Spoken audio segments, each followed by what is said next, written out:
Hello hello, aujourd'hui on se retrouve pour le 4e jour du défi impactant en 30 jours. Et je me suis dit, je vais raconter une belle histoire qui va t'aider à prendre conscience que c'est ta vie et que tu dois vivre pour toi. Et que les autres qui te regardent, c'est pas grave. C'est une histoire que j'avais déjà racontée sur une vidéo, mais je l'aime tellement. Elle est tellement significative, elle porte un message tellement fort que je voulais absolument t'en reparler dans cette vidéo. Et on va commencer tout de suite. C'est dans un village. C'est un père et son fils, ils vont au village, ils ont un âne. Et donc, le père et le fils vont au village avec l'âne au bout de la longe. Et là, il y a les gens qui les voient arriver dans la rue, ils disent, mais regardez, ils ont un âne, ils s'en servent même pas. C'est inadmissible. Alors ils critiquent en fait les... Bon, le père, il regarde son fils, il lui sourit, puis ils rentrent. Enfin, ils font leurs affaires en ville et puis ils rentrent. Le lendemain, le père prend son fils et le met sur l'âne. Ah mon fils, allons en ville. Il va en ville, il traverse le village, puis il y a les villageois qui disent, regardez, le fils, il fait marcher son père par terre. Mais c'est n'importe quoi. Comment un fils peut laisser son bon vieux père marcher par terre alors que lui, tout jeune et plein d'énergie, est assis sur l'âne. Le père regarde son fils, fait un petit sourire, font leurs petites affaires en ville et rentre chez eux. Le surlendemain, le père dit à son fils, je vais monter sur l'âne. Puis ils vont en ville, ils traversent la ville. Et puis il y a les villageois qui les regardent. Oh là là, quelle honte, quelle honte. J'ai oublié.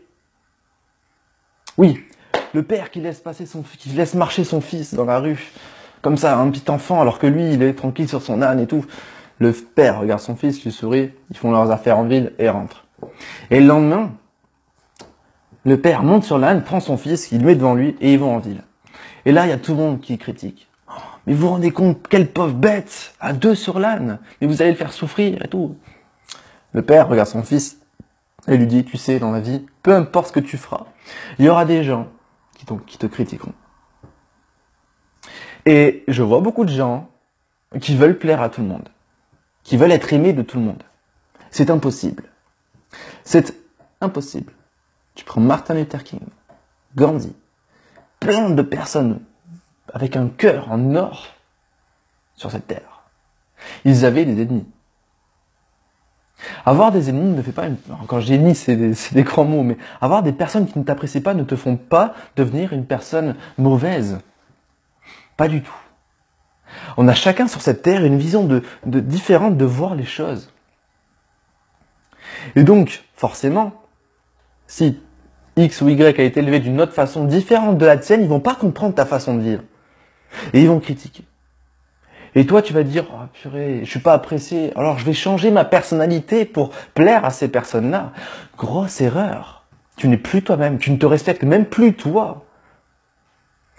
Et là commence un cercle vicieux de je me cache derrière une personne pour plaire aux autres. Mais moi, je commence peu à peu à me détester presque.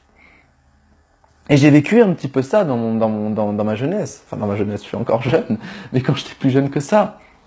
Je jouais un personnage pour plaire à d'autres personnes.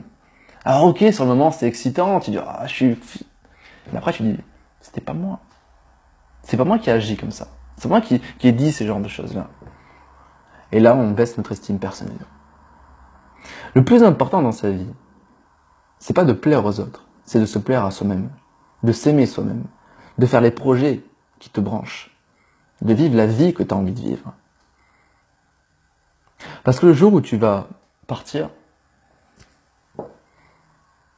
la meilleure chose les plus beaux souvenirs que tu auras eu, c'est tes souvenirs bien durs d'amour avec tes proches, d'accord, le courage que tu as pu faire, toutes les actions que tu as pu mettre en place dans ta vie, d'accord, et toutes les mauvaises personnes que tu auras eues, toutes les mauvaises personnes qui t'auront tapé dessus, entre guillemets, donc mentalement ou physiquement,